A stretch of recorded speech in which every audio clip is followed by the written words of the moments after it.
आज हम लोग पढ़ेंगे इंटीग्रेशन। इंटीग्रेशन है क्या? तो देखो, integration it is the process of finding integral is called integration. Integral को हम तीन तरह से बोल सकते हैं, इंटीग्रल, एंटी डेरिवेटिव और परमिटिव। ठीक है। डिफरेंशिएशन क्या है? Differentiation it is the process of finding derivative और डीसी।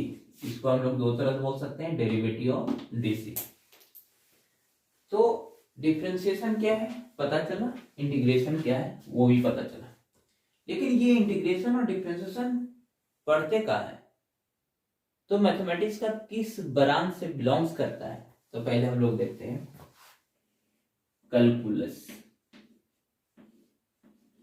कैलकुलस, ये कैलकुलस को दो पार्ट में डिवाइड किया गया। पहला पार्ट है डिफरेंशियल कैलकुलस,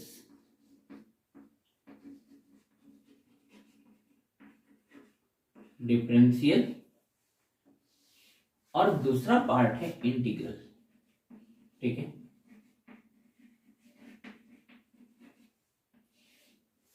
तो हम लोग पहले इंटीग्रेशन पढ़ेंगे, मतलब इंटीग्रल कैलकुलस पढ़ेंगे। ठीक है। तो अब देखते हैं कि इंटीग्रल कैलकुलस और डिफरेंशियल कैलकुलस में क्या क्या है। यानी डिफरेंशियल कैलकुलस को फर्दर डिवाइड करेंगे, इंटीग्रल कैलकुलस को भी फर्दर डिवाइड करेंगे। अब देखते हैं डिफरेंशियल कैलकुलस में हम लोग को पढ़ना है limit of function, continuity of function,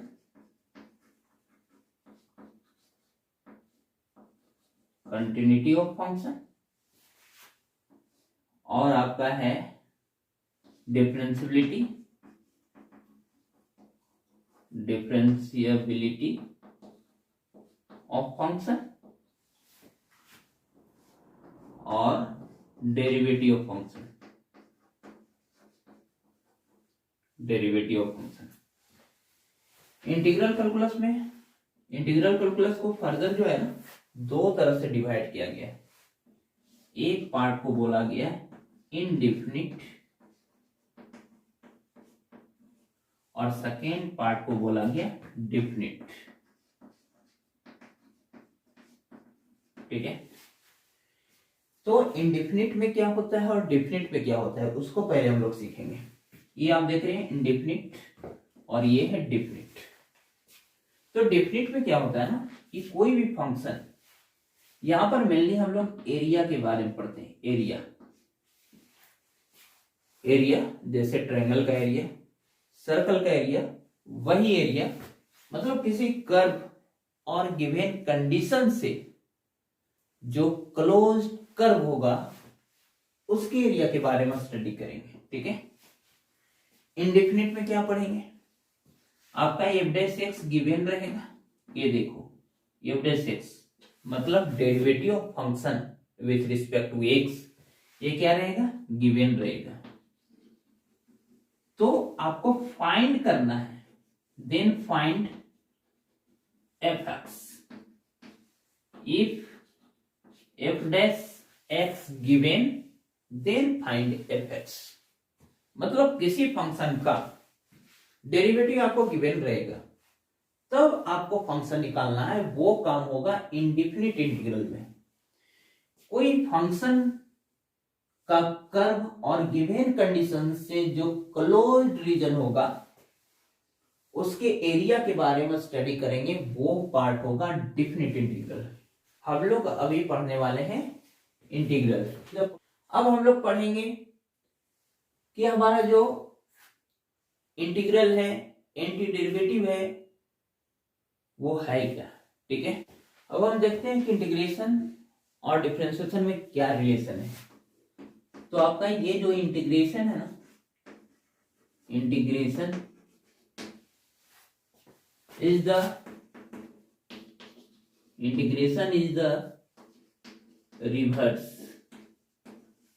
reverse process of differentiation. Differentiation.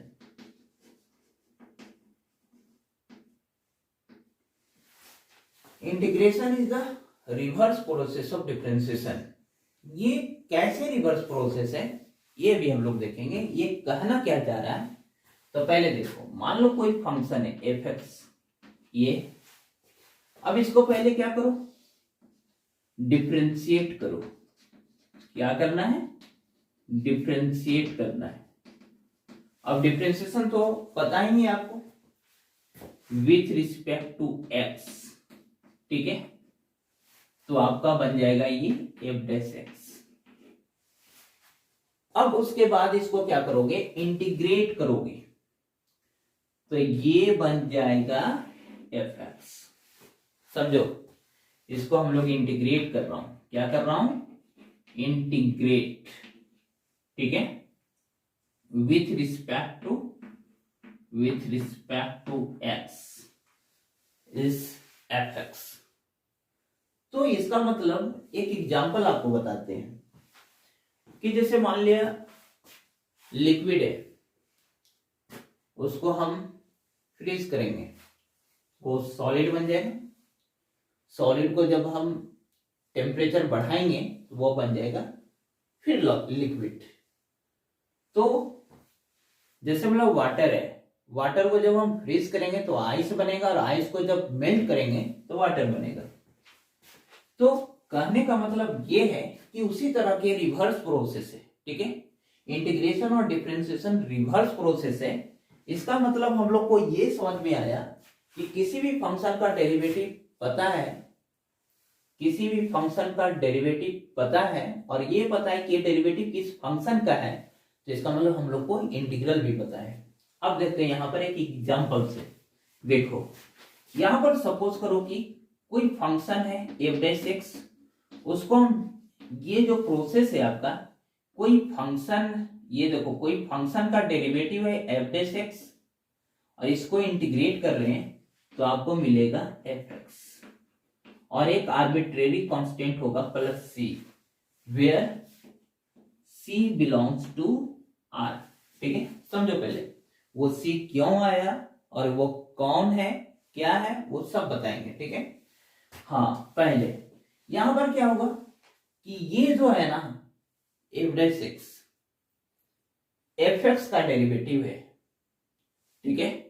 मैंने यहां पर क्या बताया कि एफ एक्स को डिफरेंशिएट करो तो एफ डैश एक्स मिलेगा, और एफ डैश एक्स को इंटीग्रेट करो तो एफ एक्स मिलेगा। मतलब बात जो है ना वो आइस और वाटर वाला है, ठीक है। अब यहां पर देखते हैं कि हो क्या रहा है, F dash X dx equal to F X plus C. अब यहां पर एक एग्जांपल लेता हूं, एग्जांपल, ठीक है। यहां पे सपोज करो कि cos x का इंटीग्रेशन आपको पता करना है, तो क्या करना है, ठीक है। cos x का इंटीग्रेशन, तो ये देखो यहां पर एफ डैश एक्स था तो आपका इंटीग्रेशन एफ एक्स हुआ। मतलब ये किसका डेरिवेटिव, देखो ये किसका डेरिवेटिव है, F dash x, F x का। तो cos x किसका डेरिवेटिव है, आपको पता है sin x का डेरिवेटिव cos x है, तो इसका इंटीग्रेशन हो जाएगा sin x प्लस सी। अब यहां पर c क्यों है, तो c को बोला जाता है कांस्टेंट ऑफ इंटीग्रेशन, इसका नाम है कांस्टेंट ऑफ इंटीग्रेशन, ठीक है, इसका नाम है कांस्टेंट ऑफ इंटीग्रेशन, ठीक है। अब यहां पर ये क्यों है भाई, सी का क्या काम है, तो यहां पर समझो ये किसका डेरिवेटिव है, साइन एक्स का, है ना। साइन एक्स का डेरिवेटिव कॉस एक्स है, सही बात है। साइन एक्स का जो डेरिवेटिव होगा वो कॉस एक्स होगा, ठीक है। अब साइन एक्स प्लस 1 का भी डेरिवेटिव कॉस एक्स होगा, साइन एक्स प्लस 2 का भी डेरिवेटिव कॉस एक्स होगा। तो आप यहां पर देख रहे हो कि यहां पे साइन एक्स सिंपल है, उसका derivative cos x, sine x plus 1 है उसका भी derivative cos x, sine x plus 2 है उसका भी डेरिवेटिव कॉस एक्स। तो ये श्योर तो नहीं है ना, कि ये जो cos x है इसका डेरिवेटिव है, इसका है, इसका है और किसी और का है, ये श्योर नहीं है। तो ये श्योर नहीं है तो हम लोग इसीलिए हम लोग इसका जो इंटीग्रेशन है वो sin x प्लस सी लिखते हैं, क्योंकि c तो हमें मालूम नहीं है कि पहले कांस्टेंट इसके साथ sin x के साथ था और नहीं था जिसका डेरिवेटिव cos x हुआ, क्योंकि इंटीग्रेशन है क्या, रिवर्स प्रोसेस है। ठीक है, मान लो जिसका इंटीग्रेशन आप निकाल रहे हो वो किसका डेरिवेटिव है ये पता चल जाए, आप इंटीग्रेशन उसका फाइंड आउट करो, बट प्लस सी लिखना जरूरी है। और सी जो है belongs to R all real number होगा, और इसको हम लोग कांस्टेंट ऑफ इंटीग्रेशन, आ तो इंटीग्रल कांस्टेंट, आ तो पैरामीटर, आ तो आर्बिट्रेरी कांस्टेंट भी बोलते हैं। ठीक है, अब जैसे और एग्जांपल लेते हैं। सपोज करो आपको पता होगा यहाँ पे ये देखो सेक स्क्वायर एक्स का इंटीग्रेशन पूछा जा रहा है। ठीक है, सेक स्क्वायर एक्स का इंटीग्रेशन। अब ये सेक स्क्वायर एक्स किसी का डेरिवेटिव है, किसका डेरिवेटिव है सेक स्क्वायर एक्स, ये पता करो। तो हम लोग जानते हैं कि tan का डेरिवेटिव होता है सेक स्क्वायर एक्स, तो यहां पर होने वाला है आंसर tan x प्लस सी। क्यों, क्योंकि tan x का डेरिवेटिव सेक स्क्वायर एक्स होता है ये पता है, लेकिन tan x प्लस सी का भी डेरिवेटिव सेक स्क्वायर एक्स ही होगा, इसलिए आपका आंसर लिखना है tan square x plus C. अब यहां पर देखेंगे नेक्स्ट एग्जांपल, यहां पे जो है आपका sin x का इंटीग्रेशन अब हम लोग फाइंड आउट करेंगे। sin x का इंटीग्रेशन निकालने के लिए sin x डेरिवेटिव किसका है ये हम लोग को निकालना है। तो sin x डेरिवेटिव है, देखो cos x का डेरिवेटिव माइनस sin x, लेकिन ये है sin x, तो आपका cos x का माइनस sin x हो रहा है, तो इसका मतलब माइनस cos x का sin x होगा, तो इसका मतलब इसका जो sin x का इंटीग्रेशन होगा माइनस cos x प्लस सी होगा। तो हम लोग यहां पर क्या सीखा कि सिंपली जो है ना कि सिंपली जो है किसी भी फंक्शन का इंटीग्रल जानना हो तो वो फंक्शन किसका डेरिवेटिव है इस चीज को पता करो, अब वो जिसका डेरिवेटिव होगा वही उस फंक्शन का इंटीग्रेशन होगा। ठीक है, तो आप यहां तक सीखा। अब नेक्स्ट एग्जांपल और ले सकते हो। सपोज करो यहां पे, सपोज करो यहां पे ये हो गया कॉसेक स्क्वायर एक्स का इंटीग्रेशन क्या होगा, तो कॉसेक स्क्वायर एक्स किसका डेरिवेटिव है बता सकते हो, तो ये है माइनस कॉट एक्स का, तो लो हो गया minus cot X plus C. अब यहां पर इतना एग्जांपल दिया और ये जो है ना प्रोसेस बताया, तब हम लोग को अब देखना है कि जो ये प्रोसेस है और एग्जांपल है दोनों एग्जैक्ट सेम बात बता रहा है।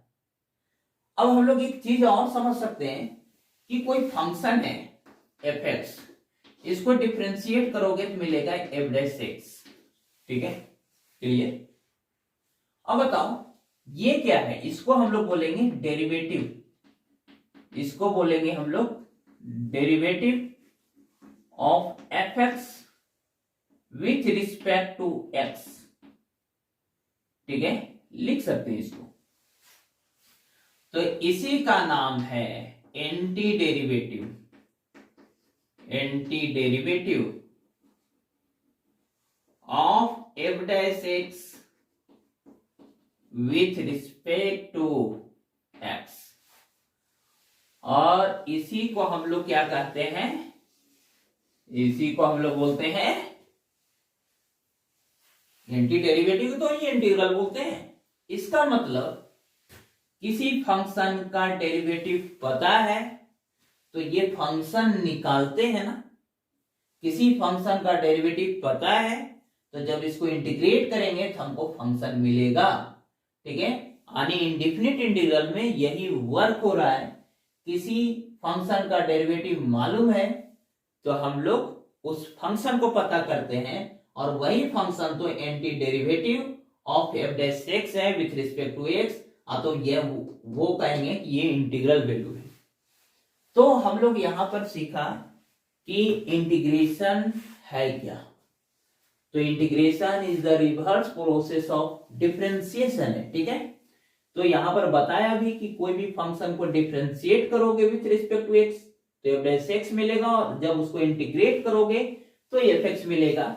इसका मतलब ये हुआ कि एफ डैश एक्स को इंटीग्रेट करोगे एफ एक्स आएगा, अब प्लस सी आर्बिट्रेरी कांस्टेंट सी क्यों होगा वो बता चुके हैं। cos x का इंटीग्रेशन जानना है तो ये किसका डेरिवेटिव, देखो F dash x F x का डेरिवेटिव था, तो cos x किसका डेरिवेटिव है, sin x का। इसका मतलब cos x का जो इंटीग्रेशन हुआ वो sin x प्लस सी हुआ, ठीक है। अब यहां पर ये बात आ रहा है कि sec स्क्वायर x का इंटीग्रेशन निकालना है, तो ये किसका डेरिवेटिव है, देखो एफ डैश एक्स किसका डेरिवेटिव है, तो एफ एक्स का है। तो sec स्क्वायर x किसका डेरिवेटिव है, तो tan x का है प्लस सी। अब यहां पर देखो sin x किसका डेरिवेटिव है, तो माइनस cos x का है प्लस सी। अब cosec स्क्वायर x किसका डेरिवेटिव है, तो माइनस cot x का है प्लस सी। यहां तक हम लोग इंटीग्रेशन सीखा। फिर अंत में जो ये देखना है, अब जैसे सपोज करो एफ एक्स का जो डेरिवेटिव है एफ डैश एक्स है, तो इसको हम लोग पढ़ते हैं derivative of F X with respect to X. तो एफ डैश एक्स को क्या पढ़ रहे हैं, derivative of F X with respect to x.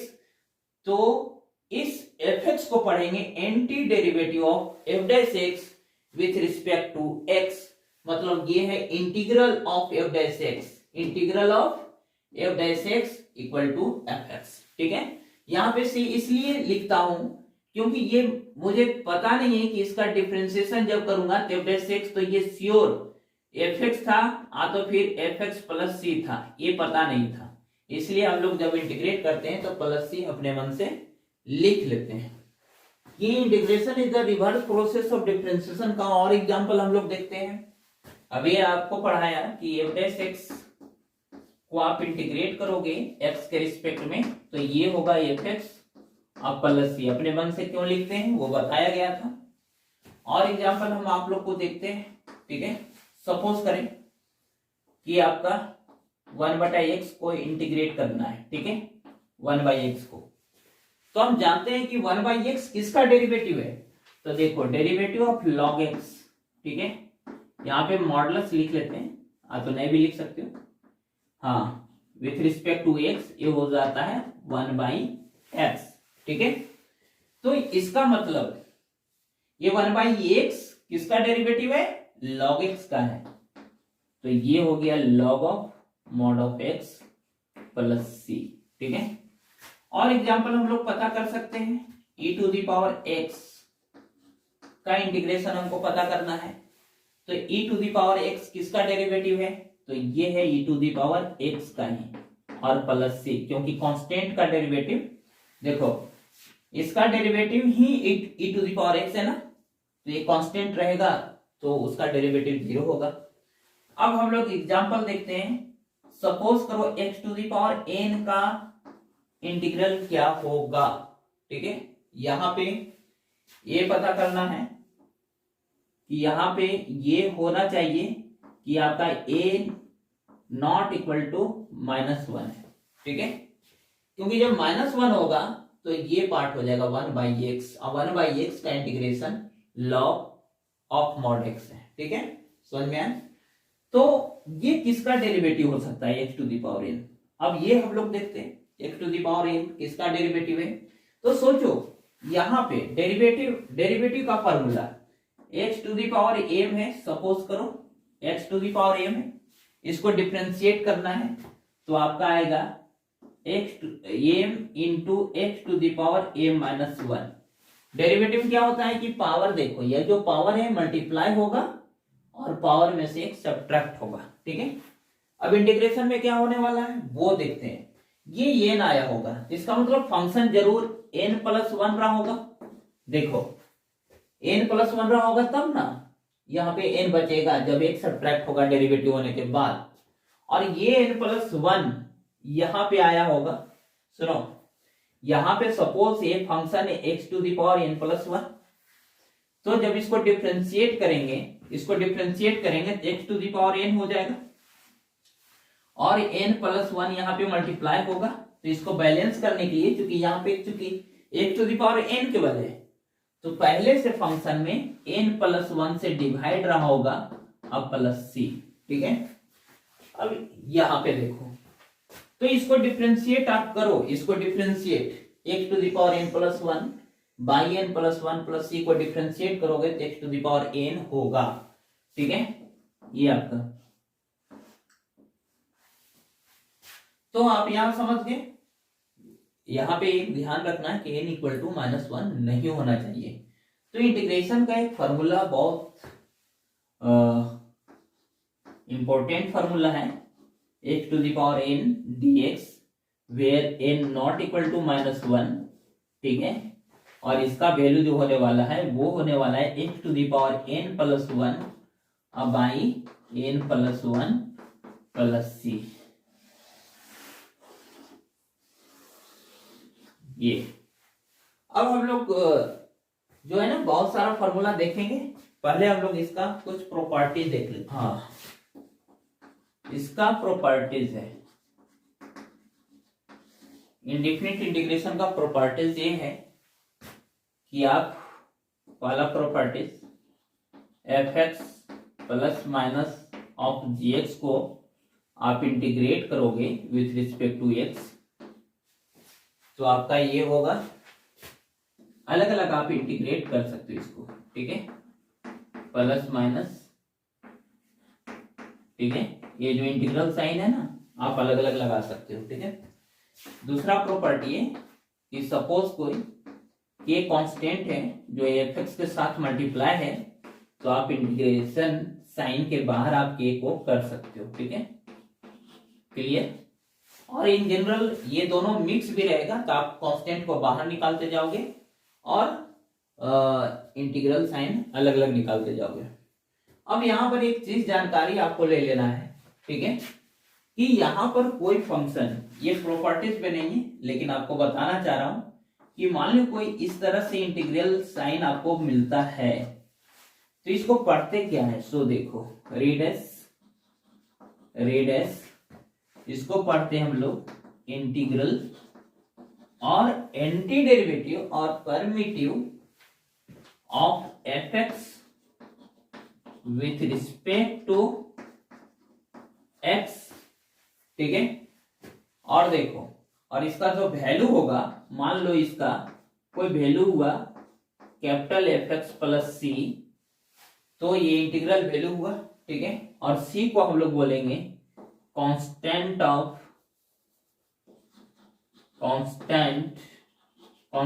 Of integration, ठीक है।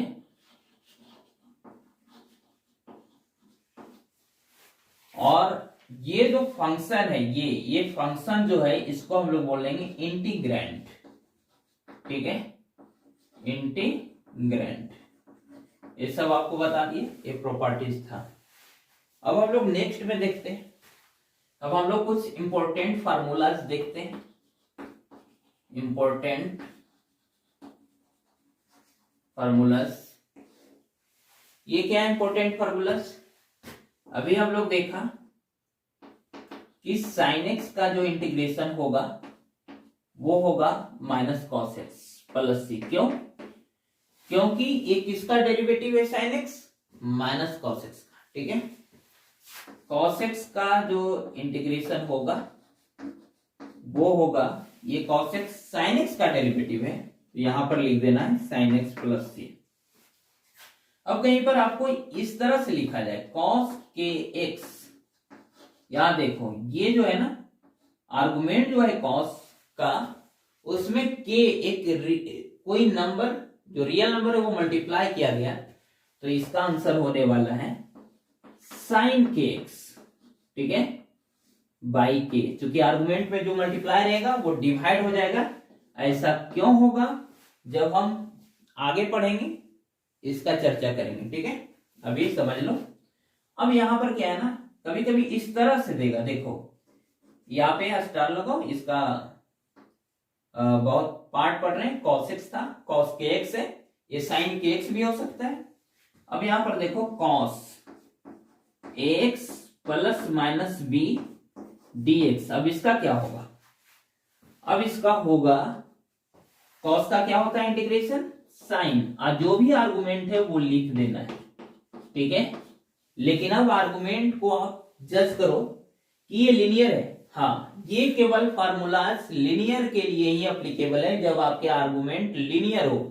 मतलब लीनियर करने का मतलब यहाँ पे देखो ये पोलिनोमियल है और वहां पे डिग्री 1 है, तो ये लीनियर पोलिनोमियल है, तभी ये पॉसिबल होगा, अदरवाइज नहीं होगा। और यहाँ आर्गुमेंट, पहले तो कॉस का जो आर्गुमेंट है वो लीनियर पोलिनोमियल है, ठीक है, तो आप इसको इंटीग्रेट कर सकते हो। तो कॉस का इंटीग्रेशन साइन होगा, आर्गुमेंट जो भी है वो लिख देंगे। अब आप ध्यान से आर्गुमेंट को देखो कि x जो है वहां पे वेरिएबल जो है उसमें कुछ मल्टीप्लाई तो नहीं है, हाँ है a, तो वही a से आपको इसको डिवाइड कर देना है प्लस c, ठीक है। इसको आप ऐसे भी लिख सकते हो 1/a sine x plus minus b plus c। अब देखो यहां पे ये हो गया। अब यहां पर जो है सेक स्क्वायर एक्स का जो इंटीग्रेशन होगा, सेक स्क्वायर एक्स किसका डेरिवेटिव है, tan x का, तो ये हो गया tan x प्लस c। अब आपका सपोज करो कि सेक स्क्वायर यहाँ पे 2x माइनस 5 रहे, तो यहाँ पे लीनियर है, लीनियर पोलिनोमियल है। बस यहां जब आर्गुमेंट लीनियर पोलिनोमियल तक है तो ठीक है, तो हम लोग एज इट इज जैसे हम लोग कर रहे थे वैसे करेंगे। तो यहां पर हो जाएगा tan 2x माइनस 5 और प्लस c, और चूंकि देखो x में 2 मल्टीप्लाई है तो आपको डिवाइड करना पड़ेगा, ठीक है। अब यहां पर देखते हैं कॉसेक स्क्वायर x का integration minus cot X plus C होता है। अब यहां पर देखिए ये 1/x का इंटीग्रेशन 1/x किसका डेरिवेटिव है, तो log of mod of x का है, ठीक है। अब यहां पर देखना है e to the power x का integral, e to the power x किसका है, e to the power x plus c का है। अब यहां देखना है a to the power x dx, a to the power x exponential function है वेयर a ग्रेटर देन 1 और a लाइज बिटवीन 0 और 1, ठीक है। तो इसका जो इंटीग्रेशन होगा, इसका डेरिवेटिव क्या होता था, a to the power x into log a, तो यहां पर ये होने वाला है a to the power x by log a, at base e होता है प्लस c, ये आपका है। और हम लोग फार्मूला देखते हैं। अब हम नेक्स्ट फार्मूला देखते हैं। जैसे आपका देखो यहाँ पे 1/√1 माइनस एक्स स्क्वायर का इंटीग्रेशन, तो ये किसका है, आपको पता होना चाहिए किसका डेरिवेटिव है। तो ये दिख रहा है साइन इनवर्स एक्स का डेरिवेटिव है, तो ये हो जाएगा आपका साइन इनवर्स एक्स प्लस सी। एक चीज आपको और गौर करना है, ये डेरिवेटिव जो है माइनस कॉस इनवर्स एक्स का भी है। क्यों, क्योंकि कॉस इनवर्स एक्स का जो डेरिवेटिव होता है वो होता है -1/√1 माइनस एक्स स्क्वायर। अब सोचो तो माइनस कॉस इनवर्स एक्स का डेरिवेटिव क्या होगा, तो ये हो जाएगा 1/√1 माइनस एक्स स्क्वायर। तो इसी का ना इंटीग्रेशन पूछा जा रहा है, तो किसका डेरिवेटिव है, तो माइनस कॉस इनवर्स एक्स का भी है, ठीक है। तो ये हो जाएगा, और इसको लिख सकते हैं cos inverse X plus C dash कर दो, मतलब ये डिफरेंट कांस्टेंट क्या है हमको पता नहीं, इसलिए थोड़ा अलग कर दो, प्लस सी भी लिख सकते हो। अब यहां पर आप देखो कि 1/1 प्लस एक्स स्क्वायर किसका डेरिवेटिव है, तो ये है tan inverse X plus C का, आ दो फिर minus cot inverse X plus C dash का।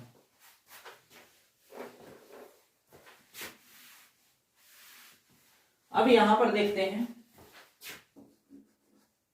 ये 1/mod of X square root of X square minus 1 किसका डेरिवेटिव है, ये है सेक इनवर्स एक्स का, ये है आपका sec inverse X plus C, तो फिर माइनस कॉसेक इनवर्स एक्स और minus cosec inverse X plus C dash. ठीक है, ये सी यहां पर लिखा और सी डैश केवल डिफरेंट बताने के लिए लिखा। सी डैश के मतलब कुछ अलग चीज नहीं है, बस सी है, मतलब यहाँ पे 2 है तो वहां पे 3 होगा, 4 होगा, मतलब डिफरेंट है सी और सी डैश। सेम भी हो सकता है, कोई जरूरी नहीं है। ठीक है, अब यहां पर नेक्स्ट देखते हैं कुछ। सपोज करो कि 1/√x, ठीक है, 1/√x का आपको इंटीग्रेट करना है। तो आप सोचो कि 1/√x किसका डेरिवेटिव है, तो आपको याद होगा कि √x का डेरिवेटिव 1/2√x होता है, जिसका मतलब यहां पे 2 नहीं है, तो हम लोग इसको क्या करेंगे, चलो ये 1/2 लगा देंगे यहां पे, तो यहां भी लगा दो, 2 से डिवाइड किया तो 2 से मल्टीप्लाई कर दिया, बैलेंस हो गया। अब ये देखो बैलेंस हो गया पूरा। ठीक है, ये 1/2√x ये किसका डेरिवेटिव है, तो √x का है, तो ये पार्ट ये पूरा जो है ना √x हो गया और ये 2 है, तो 2√x हो गया प्लस सी।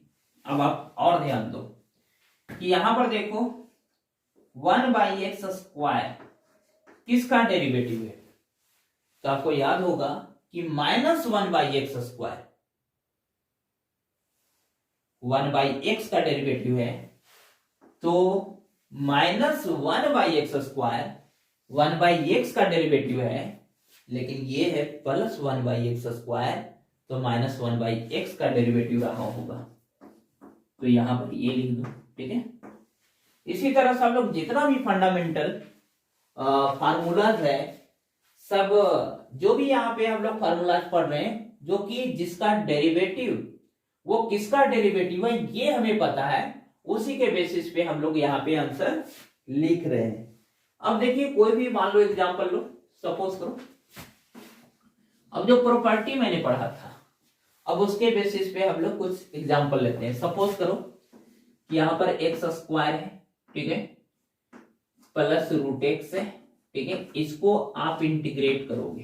ठीक है, तो क्या होगा, यहाँ पे 2 फंक्शन ऐड हो रहा है, एक x² और एक √x है, तो आप यहाँ पे इंटीग्रल साइन अलग अलग कर सकते हो। ठीक है, यहां पर देखो इंटीग्रल साइन आप अलग अलग कर सकते हो। और अभी रूल क्या पढ़ा था, x² को मतलब वहां पे क्या पढ़ा था, ये जो फॉर्मूला था यहाँ पे आपको लिख देता हूं, x⁴n को जब आप इंटीग्रेट करोगे तो ये होता था x⁴n+1/n+1 प्लस सी, और कंडीशन होता था n नॉट इक्वल टू -1। तो देखो 2 -1 है नहीं है ना, तो ये फॉर्मूला अप्लाई होगा, तो यहाँ पे n था तो n+1 हो गया, तो 2 है तो 2 + 1 3 हो जाएगा /3 प्लस। अब इसके लिए अलग से कांस्टेंट देने की जरूरत नहीं है, इसका कांस्टेंट इसका कांस्टेंट मिलके एक नया कांस्टेंट हो जाएगा, फाइनली हम उसी को लिखेंगे √x। √x के मतलब होता है x⁴ देखो √x के मतलब होता है x⁴. ठीक है, तो x⁴ होगा, तो यहां भी पावर में 1 ऐड होगा, इंटीग्रेशन का फॉर्मूला, तो x⁴1/2 + 1 बाई जो भी ऐड होके आएगा उससे डिवाइड हो जाएगा, और दोनों फंक्शन के लिए एक ही इंटीग्रल कांस्टेंट पड़ेगा, वो होगा c। अब इसको देखो, थोड़ा इसको सोल्व कर लो, तो x³/3 plus x⁴3/2 plus c equal to x³/3। अब देखो ये डिवाइड में मल्टीप्लाई में जाएगा तो हो जाएगा 2/3 इंटू x⁴3/2 प्लस c। ये हुआ आपका इंटीग्रल। अब कुछ और एग्जांपल देखते हैं। सपोज करो 3x² प्लस 6x -2 और इसको आपको इंटीग्रेट करना है। क्या करना है, देखो यहाँ पे अलग अलग इंटीग्रल साइन देंगे। तो यहाँ 3x² है ना, तो 3 को बाहर कर लेंगे, ठीक है। और यहाँ पे 6x है ना, तो 6 को बाहर कर लेंगे और यहाँ पे -2 को बाहर कर लेंगे, ठीक है। यहाँ पर क्या हो जाएगा 3 और x² को क्या लिख सकते हो x 3/3, क्योंकि पावर एक ऐड करेंगे और वही जो वैल्यू आएगा उससे डिवाइड करेंगे, प्लस 6 है। यहाँ पे x का पावर 1 है ना यहाँ पे, तो 1 में 1 ऐड करोगे तो 2 होगा और वही 2 से डिवाइड करेंगे और -2। ये जो पार्ट है देखो यहाँ पर, ये कहीं पर ऐसा लिखा रहेगा, इसका मतलब x होगा, ये dy लिखा रहेगा मतलब y होगा और dz लिखा हुआ रहेगा मतलब z होगा, ठीक है। ये प्लस सी भी होगा, कांस्टेंट होगा, लेकिन हम सभी के लिए इसका कांस्टेंट, इसका कांस्टेंट, इसका कांस्टेंट अलग अलग होगा, तो सभी कांस्टेंट का सम क्या होता है, कांस्टेंट होगा। तो हम लोग सबके लिए कांस्टेंट लिख देंगे। तो इसका जो वैल्यू होने वाला है वो क्या होने वाला है x, तो -2x हो जाएगा और +c हो जाएगा। कैंसिलेशन होता है कर देंगे, यानी आफ्टर सिंप्लीफाई आपका जो ये आंसर है x³ + 3x² -2x +c होगा। मतलब इंटीग्रेशन कितना आसान है। अब हम लोग कोई भी जो इंटीग्रेशन रहेगा वो हम लोग बना सकते हैं, सिंपल, केवल फॉर्मूला जानना है। अब देखो नेक्स्ट एग्जांपल लेता हूं। सपोज करो कि ये देखो यहां पर है 2x + 1/x (2)², इसका हमको इंटीग्रेशन करना है। तो क्या होगा वो देखते हैं। तो हम लोग इसको क्या करेंगे, सिंपली ऐसा, ये लीनियर नहीं है ना, लीनियर का होल स्क्वायर रहता तो उसका इंटीग्रेशन आपको करते, ठीक है। वो भी एग्जांपल अभी देता हूं कि सपोज करो कि ऐसा रहता 2x + 1 का होल स्क्वायर dx, तो इसका इंटीग्रेशन कैसे होगा, सिंपल है, लीनियर है, मतलब x जैसा ट्रीट करो। तो x के पावर n वाला जो फॉर्मूला है ना वही आप यहां भी लगा दो। तो x के जगह पे क्या है 2x + 1 है, n के जगह पे क्या है 2 है, तो ये हो जाएगा 3 और यहाँ पर हो जाएगा /3। लेकिन ये भी ध्यान रखना है कि x के साथ कुछ मल्टीप्लाई है, प्लस और माइनस होने से कोई दिक्कत नहीं है, लेकिन x में मल्टीप्लाई 2 तो उससे भी डिवाइड होगा, तो यहाँ पे 2 से भी डिवाइड हुआ +c, ये आंसर होगा। लेकिन यहाँ पे ये लीनियर है नहीं, तो सबसे पहले हम लोग काम करेंगे कि इसको एक्सपैंड करो। तो एक्सपैंड करने के बाद आपको मिलेगा ये +b का होल स्क्वायर में इसको एक्सपैंड करोगे तो यहाँ मिलेगा 4x² और यहाँ मिलेगा 1/x² और यहाँ मिलेगा 2 × ab, तो यहाँ पर 2x × 1/x, ठीक है। ये आपका हुआ, ठीक है। अब देखो ये जब हुआ तो अब इसको जब अलग अलग करोगे, देखो यहाँ पे x और x कैंसल आउट हुआ, ठीक है। यहाँ पे जब अलग अलग इंटीग्रल साइन करोगे तो 4 को बाहर करोगे, ठीक है। और यहाँ पर देखो 1/x² है dx और प्लस यहाँ पर हो जाएगा 4, तो 4 को भी बाहर कर लो dx। अब बताओ x² का इंटीग्रेशन क्या होगा, x² का देखो, तो यहां पर जो होगा इसके बारे में यहां पे आ जाओ, यहां पे तो 4 तो पहले से, x² का हो जाएगा x³ और 1/x², ये किसका डेरिवेटिव हो सकता है, 1/x का होता है -1/x², तो -1/x का होगा 1/x² और यहां पर होने वाला है -1/x और यहाँ पे है 4 और इसका होगा x, तो ये हो जाएगा 4x + c, ठीक है। तो इसी तरह से हम लोग नेक्स्ट क्लास देखेंगे कि किस तरह से हम लोग इंटीग्रेशन करते हैं, ये पता चल गया। अब नेक्स्ट क्लास एनसीईआरटी का जो फर्स्ट एक्सरसाइज होगा इंटीग्रेशन का, उसका हम लोग सॉल्यूशन करेंगे। Thank you.